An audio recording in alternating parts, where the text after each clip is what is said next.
تو آپ نے فرمایا میں نے اللہ تعالیٰ کو دیکھا، اس نے اپنا ہاتھ میرے دونوں کندھوں کے درمیان رکھ دیا، یہاں تک کہ میں نے اس کی آنکھوں کی، اس کی انگلیوں کی ٹھنڈک اپنے سینے کے اندر محسوس کی۔ بسم اللہ الرحمن الرحیم۔ عن معاذ ابن جبل رضی اللہ عنہ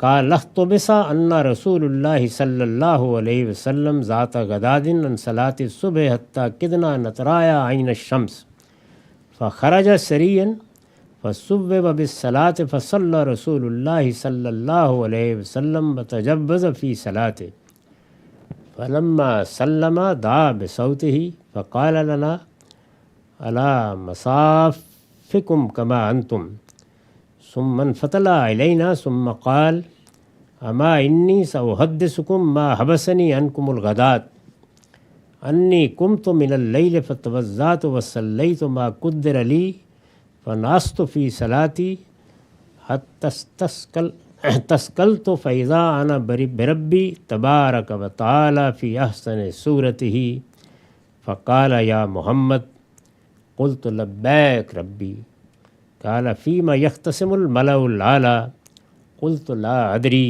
قالها ثلاثا قال فرأيته وضع كفه بين كتفي حتى وجدت برد أنامله بين ثدي فتجلى لي كل شيء وعرفت فقال يا محمد قلت لبيك ربي قال فيما يختصم الملأ الأعلى قلت في الكفارات قال ما هن قلت مشي الأقدام إلى الجماعة والجلوس في المساجد بعد الصلوات وإسباغ الوضوء في المكروهات قال فيما قلت إطعام الطعام ولين الكلام والصلاة بالليل والناس نيام قال سل قلت اللهم إني أسألك فعل الخيرات وترك المنكرات وحب المساكين وأن تغفر لي وترحمني وإذا أردت فتنة قوم فتوفني غير مفتون أسألك حبك وحب من يحبك وحب عمل يقرب إلى حبك قال رسول الله صلى الله عليه وسلم إنها حق فادرسوها ثم تعلموها۔ یہ بھی رسالت مآب صلی اللہ علیہ وسلم کا ایک رویا ہے، سنن ترمذی سے یہ ہم نے یہاں لیا ہے اور اس کی رقم ہے 3178۔ ترجمہ ہے معاذ بن جبل رضی اللہ عنہ سے مروی ہے، وہ بیان کرتے ہیں کہ رسول اللہ صلی اللہ علیہ وسلم کو ایک دن فجر کی نماز کے لیے آنے میں کسی وجہ سے تاخیر ہو گئی، یہاں تک کہ قریب تھا کہ ہم سورج کو دیکھ لیں۔ مسجد میں انتظار کر رہے ہوتے تھے، رسالت مآب صلی اللہ علیہ وسلم ہی حجرے سے باہر آتے اور نماز پڑھاتے تھے، تو ایک دن تاخیر ہو گئی اور اندیشہ ہوا کہ شاید ابھی سورج نکل آئے گا، یعنی نماز کا وقت جاتا ہوا محسوس ہوا۔ پھر آپ تیزی سے باہر تشریف لائے، نماز کے لیے اقامت کہی گئی اور آپ نے نماز پڑھائی۔ چونکہ وقت بہت ہی کم رہ گیا تھا، سورج نکلنے کو تھا، تو یہ بتاتے ہیں کہ مختصر نماز پڑھائی وقت کی کمی کی وجہ سے، یعنی کوئی چھوٹی 2 صورتیں پڑھ کے جلد نماز ختم کر دی گئی۔ سلام پھیر کر آپ نے لوگوں کو پکارا، ظاہر ہے کہ نماز ہو گئی تو لوگ اب گھر جائیں گے۔ یہ ہمارے ہاں جو نماز کے بعد دعا کی جاتی ہے، یہ حضور کا طریقہ نہیں تھا، نماز کے اندر ہی دعائیں کی جاتی تھیں، بعد میں اگر کوئی خاص ضرورت ہے، کسی نے درخواست کر دی تو تب دعا کی جاتی تھی۔ تو لوگوں کے جانے کا امکان تھا، سلام پھیر کر آپ نے لوگوں کو پکارا اور فرمایا اپنی اپنی جگہ بیٹھے رہو، یعنی کوئی جائے نہیں، مجھے کچھ بات کرنی ہے۔ ہم جب بیٹھ گئے تو آپ ہماری طرف متوجہ ہوئے اور فرمایا میں تم لوگوں کو وہ بات بتانا چاہتا ہوں جس کی وجہ سے مجھے فجر میں تاخیر ہوئی ہے۔ آپ نے فرمایا میں رات کو تہجد کے لیے اٹھا۔ یہ معلوم ہے کہ جس طرح ہم لوگوں کے لیے 5 نمازیں ہیں، رسالت مآب صلی اللہ علیہ وسلم پر 6 نمازیں فرض تھیں، تہجد کی نماز بھی آپ کے لیے لازمی تھی، اس کو قرآن نے بیان کر دیا ہے، وَمِنَ اللَّيْلِ فَتَہجد بِهِ نَافِلَةً لَكَ، یہ آپ کے لیے ایک زائد نماز ہے۔ میں رات کو تہجد کے لیے اٹھا، میں نے وضو کیا اور حسب توفیق نماز ادا کی، پھر نماز کے دوران ہی میں مجھ پر غنودگی طاری ہو گئی۔ ہوتا ہے بعض اوقات ایسے کہ آپ نماز ہی میں محسوس کرتے ہیں کہ نیند آنی شروع ہو گئی ہے۔ پھر نماز کے دوران میں مجھ پر غنودگی طاری ہو گئی، یہاں تک کہ میں گہری نیند سو گیا۔ یعنی نماز پڑھنے کے دوران میں نیند کی کیفیت طاری ہو گئی، تو فرمایا میں سو گیا۔ اسی اثناء میں اب وہ رویا شروع ہو گیا۔ یہ سارا باب میں عرض کر چکا ہوں کہ رسالت مآب صلی اللہ علیہ وسلم کے خوابوں کا باب ہے، جو رویا آپ نے دیکھے وہ سب ہم نے اس میں جمع کر دیے۔ اسی اثناء میں نے اپنے آپ کو اپنے بزرگ و برتر رب کے حضور میں پایا۔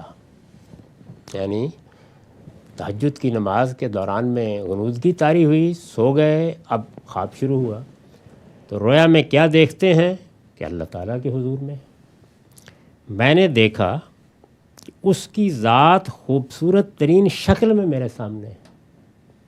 یعنی خواب میں اللہ تعالیٰ سامنے آ گئے، یہ محسوس کیا کہ میں بارگاہ میں حاضر ہوں۔ رب تعالیٰ نے آواز دی، اے محمد۔ میں نے جواب دیا، میں حاضر ہوں میرے پروردگار۔ ارشاد فرمایا، کیا آپ جانتے ہیں کہ ملائے اعلیٰ میں کس بات پر بحث ہو رہی ہے؟ یعنی اس وقت جب کہ تہجد کی نماز کے لیے تم کھڑے ہوئے تھے، تو یہ معلوم ہے کہ اس وقت آسمان پر فرشتوں کے درمیان کیا گفتگو و بحث ہو رہی تھی۔ دیکھیے، معلوم ہوتا ہے نا کہ جیسے کائنات کے اندر ایک ربط ہے، جو جب پیغمبر زمین پر ہوتا ہے تو وہ زمین تک پہ قائم ہو جاتا ہے۔ تو یہ صاف معلوم ہوتا ہے کہ غنود کی کیفیت بھی طاری کر دی گئی، اور نماز کے دوران ہی میں آپ سو گئے، تو گویا اس مجلس سے اب متعلق کرنا ہے، تو اس کے لیے یہ رویا دکھایا جا رہا ہے۔ آپ جانتے ہیں کہ ملائے اعلیٰ میں کس بات پر بحث ہو رہی ہے؟ میں نے عرض کیا کہ میں اس کے متعلق نہیں جانتا۔ اللہ تعالیٰ نے یہ سوال 3 مرتبہ دہرایا۔ ہر بار میں نے یہی جواب دیا کہ مجھے کیسے معلوم ہو سکتا ہے، میں تو یہاں زمین پر ہوں، آسمان پر ملائے اعلیٰ یعنی وہ عالم جس میں اللہ تعالیٰ اور اس کے فرشتے یہ سب معاملات انجام دے رہے ہیں۔ پھر آپ نے فرمایا، یعنی جب یہ بار بار جواب دیا تو آپ نے فرمایا، میں نے اللہ تعالیٰ کو دیکھا، اس نے اپنا ہاتھ میرے دونوں کندھوں کے درمیان رکھ دیا، یہاں تک کہ میں نے اس کی آنکھوں کی، اس کی انگلیوں کی ٹھنڈک اپنے سینے کے اندر محسوس کی، یا رویا میں محسوس کیا۔ ظاہر ہے کہ اس میں ایسے لگتا ہے کہ جیسے کوئی انسان کی طرح کی شخصیت ہے جس کو آپ دیکھ رہے ہیں، یہاں تک کہ ہاتھوں کی ٹھنڈک محسوس کی، بات بھی ہو رہی ہے، زیارت بھی ہو رہی ہے، اور پیچھے بیان بھی کیا کہ میں نے بہت خوبصورت شکل میں دیکھا۔ اس پر میں نے ایک حاشیہ لکھا ہے کہ اس سے واضح ہے کہ انسان اگر رویا میں اللہ تعالیٰ کو بھی دیکھے گا تو اپنی صورت ہی میں دیکھے گا، یعنی اس کے سوا کوئی اور شکل ہو نہیں سکتی، معاف کیجیے، کیونکہ انسان یا تو جمادات سے واقف ہے، یا نباتات و حیوانات سے واقف ہے۔ شعور کی سطح پر وہ جس ہستی کو یا شخصیت کو تصور میں لا سکتا ہے وہ انسان ہے۔ تو اس لیے جب دیکھے گا تو رویا میں بھی ایسے ہی دیکھے گا۔ اس کے یہ معنی ہرگز نہیں ہے کہ اللہ تعالیٰ کوئی ہماری طرح کی شخصیت ہے۔ اس سے واضح ہے کہ انسان اگر رویا میں اللہ تعالیٰ کو بھی دیکھے گا تو اپنی صورت ہی میں دیکھے گا، اس لیے کہ علم و عقل اور ارادے کے ساتھ کسی شخصیت کی کوئی دوسری صورت اس کے تصور میں آنا ممکن ہی نہیں۔ تو ہمارا خواب یا ہمارا رویا یا ہمارا علم اپنے مشاہدات سے استخراج کرتا ہے چیزوں کا، وہ اس دائرے سے باہر جا ہی نہیں سکتا، یہ اس کی مجبوری ہے۔ اس سے یہ حقیقت مزید واضح ہوتی ہے کہ انسان کے علم و عقل سے ماوراء حقائق کو دکھانے یا بیان کرنے کے لیے تمثیل کا طریقہ کیوں اختیار کیا جاتا ہے؟ یعنی یہ خواب میں چیزیں ممثل کر کے کیوں دکھائی جاتی ہیں؟ اس لیے کہ انسان اپنے علم اور اپنی عقل سے ماوراء چیزوں کا تصور نہیں کر پاتا۔ وہ تصور کرے گا تو یا اپنے مشاہدے میں آئی ہوئی چیزوں میں کوئی چیز ڈھال کر دکھائی جائے تو تب کرے گا، اور یا یہ ہے کہ جو اس کے تصورات ہیں ان کے ساتھ کوئی مماثل چیز قرار دی جا سکے۔ اب ہمیں قرآن میں تنبیہ کر دی گئی ہے کہ اللہ تعالیٰ کو تم کسی چیز کے بھی مماثل نہیں قرار دے سکتے، لیس کمثلہ شیء۔ تو جب یہ نہیں ہو سکتا تو پھر ظاہر ہے کہ انسان کو رویا میں اگر کوئی اس طرح کا مشاہدہ کرایا جائے گا تو ویسے ہی ہوگا۔ تو یہاں دیکھیے کہ انگلیوں کی ٹھنڈک بھی محسوس کی ہے، خوبصورت شکل و صورت میں بھی دیکھا ہے، لیکن رویا میں، یعنی یہ حقیقی واقعہ نہیں ہوتا، چیزیں ممثل کر کے آتی ہیں۔ ہم بھی جب دیکھیں گے تو اسی طرح سے دیکھیں گے۔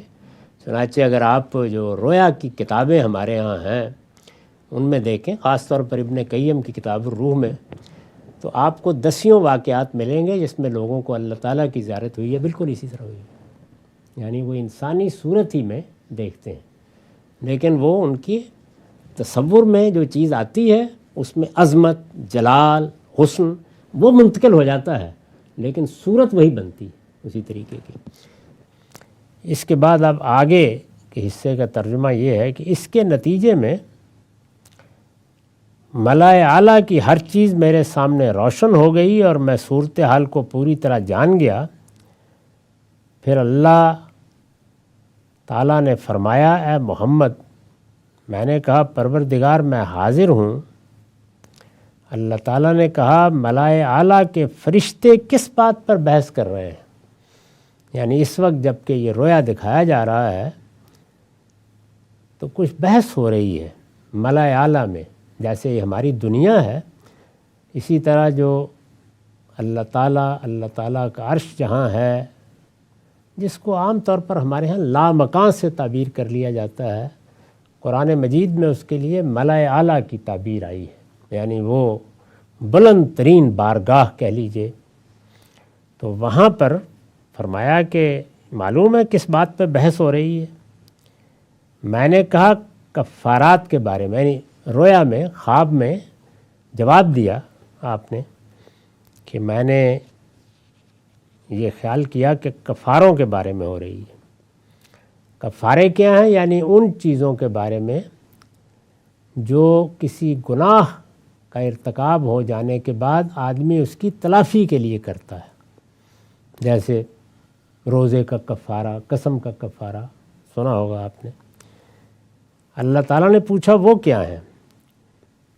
میں نے کہا نماز با جماعت کے لیے پیروں سے چل کر جانا، یعنی اگر مسجد گھر کے قریب ہے تو سواری کے بجائے آدمی چل کے جائے تو یہ چیز گناہوں کا کفارہ بن جاتی ہے۔ یعنی جو چھوٹی موٹی غلطیاں ہوتی ہیں، نماز تو بنتی ہے، یہ معلوم ہے کہ بعض موقعوں پر کسی شخص نے کوئی اس طرح کی غلطی کر کے، گناہ کر کے آ کے بتایا کہ ایسے ہو گیا مجھ سے، تو آپ نے اس کی کوئی تفتیش نہیں کی کہ کیا ہو گیا۔ وہ واقعہ تو روایتوں میں بیان ہوا ہے کہ اس نے کہا کہ میں جنگل میں تھا، وہاں پر ظاہر ہے لڑکیاں بھی ہوتی ہیں، تو میں کچھ کر گزرا، تو آپ نے فرمایا تم نے ابھی نماز پڑھی تو اللہ معاف کرے گا۔ تو یہ چیزیں کفارہ بن جاتی ہیں۔ یہاں یہ کہا کہ عام زندگی میں بھی اگر مسجد گھر کے قریب ہے تو کوشش کرنی چاہیے کہ پیروں سے چل کے جائیں، یہ کفارہ بنے گا۔ یہ اس میں یعنی رویا میں، خواب میں اللہ تعالیٰ کو جواب دیا جا رہا ہے۔ نماز کے بعد مسجد میں بیٹھ کر دوسری نماز کے انتظار میں رہنا، یعنی مغرب کے وقت گئے ہیں تو خیال کیا کہ کوئی ذکر کرتے ہیں، اذکار کرتے ہیں، کوئی اور مصروفیت نہیں ہے، تو مسجد میں بڑی غیر معمولی روحانیت ہوتی ہے، تو عشاء پڑھ کے ہی جائیں گے۔ بعض جگہوں پر تو ہماری پرانی تہذیب میں لوگوں نے اس کو ایک روایت بنا رکھا تھا۔ ہم نے ملیشیا میں بھی دیکھا کہ بعض سالے بزرگ بیٹھ جاتے تھے اور وہ عشاء تک پھر مجلس جاری رہتی ہے، کچھ پڑھ رہے ہیں، کچھ ذکر کر رہے ہیں، یہاں تک کہ ایسا ہی معاملہ بعض صالحین فجر کی نماز کے بعد اختیار کرتے تھے کہ اشراق کے نوافل پڑھ کے جائیں گے۔ نماز کے بعد مسجد میں بیٹھ کر دوسری نماز کے انتظار میں رہنا، موسم کی شدت کے وقت بھی مکمل وضو کرنا، یعنی بعض موقعوں پر موسم ایسا ہوتا ہے کہ آدمی اصالۃ الماء نہیں کر سکتا، پانی نہیں بہا سکتا، تو ہو سکتا ہے کہ کسی شخص نے اس موقع پر ہاتھ گیلا کر کے وضو کر لیا ہو، یا کوئی کپڑا اس طرح گیلا کر کے، یا کسی جگہ پہ ایسے جہاز وغیرہ میں مشکل ہو جاتا ہے تو وہاں پر بھی۔ تو ایک تو یہ ہے کہ کسی حکمت کے تحت ایسا کیا، کر لیا، لیکن اگر موسم کی شدت کے وقت ایسا کیا ہے اور آدمی نے خیال کیا کہ نہیں کوئی ایسا نقصان پہنچنے کا اندیشہ نہیں ہے، میں ذرا تکلیف اٹھاؤں گا اور وضو پورا ہی کروں گا، تو فرمایا یہ بھی کفارہ بن جائے گا۔ اللہ تعالیٰ نے پوچھا مزید کس چیز کے بارے میں بحث کر رہے ہیں، یعنی یہ دو جوابات دے دیے، اس کے بعد آگے سے سوال ہوا۔ میں نے کہا محتاجوں اور ضرورت مندوں کو کھانا کھلانے کے بارے میں، نرم گفتاری کے بارے میں، یعنی ہر جگہ گفتگو نرمی کی، محبت کی اور دوسروں کے ساتھ شفقت کے رویے کی ہو، اور جب لوگ سو رہے ہوں اس وقت اٹھ کر نماز پڑھنے کے بارے میں۔ ظاہر ہے کہ تہجد کی نماز کی طرف اشارہ ہے، اسی کے لیے وہ الفاظ بھی آئے ہیں والناس نیام۔ یہ آپ نے فرمایا کہ یہ وہ چیزیں ہیں، نوافل کا اہتمام کرنا، رات کے وقت اٹھ کے نماز پڑھنا، ہر موقع پر نرم گفتاری اختیار کرنا، محتاجوں ضرورت مندوں کو کھانا کھلانا، تو یہ چیزیں گناہوں کا کفارہ بن جاتی ہیں۔ اللہ تعالیٰ ان کے ذریعے سے جو غلطیاں ہوتی ہیں ان کو معاف کر دیتے ہیں۔ رب کریم نے فرمایا مانگو، میں نے دعا کی اے اللہ میں تجھ سے بھلے کاموں کے کرنے اور برے کاموں سے بچنے کی توفیق طلب کرتا ہوں۔ یعنی آخر میں رویا میں یا خواب میں ارشاد ہوا کہ مانگو، کیا مانگتے ہو؟ دعا کرو کا مطلب یہ ہے کہ تم نے بڑے اچھے جوابات دیے ہیں، اب مانگو۔ تو آپ نے جو دعا کی وہ یہ ہے میں تجھ سے بھلے کاموں کے کرنے اور برے کاموں سے بچنے کی توفیق طلب کرتا ہوں، اور مساکین سے محبت کرنا چاہتا ہوں، مسکینوں اور غریبوں سے محبت مانگتا ہوں، اور چاہتا ہوں کہ مجھے معاف کر دے اور مجھ پر رحم فرما، اور جب تو کسی قوم کو آزمائش میں ڈالنا چاہے تو مجھے فتنے میں ڈالنے سے پہلے موت دے دینا۔ تو یہ دعا بھی آپ نے کی۔ میں تجھ سے اور اس شخص سے جو تجھ سے محبت کرتا ہو محبت رکھنے کی توفیق طلب کرتا ہوں، اور تجھ سے ایسے کام کرنے کی توفیق چاہتا ہوں جو تیری محبت کے حصول کا سبب بنے۔ رسول اللہ صلی اللہ علیہ وسلم نے فرمایا یہ سب باتیں حق ہیں، ان کو پڑھو اور پھر ان کو سیکھو۔ یعنی جب خواب سنایا صبح تو خواب میں جو باتیں ہوئی تھیں یہ فرمایا کہ یہ سب باتیں حق ہیں، ایسے ہی دعا کیا کرو، ایسے ہی ان باتوں کو سیکھو، یہی رویے اختیار کرو، ایسے ہی اپنے گناہوں کا کفارہ ان نیک اعمال کے ذریعے سے ادا کرتے رہا کرو۔ تو کچھ دعائیں بھی سکھائیں اور کچھ چیزوں کو تعلیم بھی دی۔ گویا یہ رویا دکھائے اس لیے جاتے تھے کہ یہ آپ کے لیے بھی تعلیم کا ذریعہ بنے اور لوگوں کے لیے بھی تعلیم کا ذریعہ بنے۔ وآخر دعوانا الحمدللہ رب العالمین۔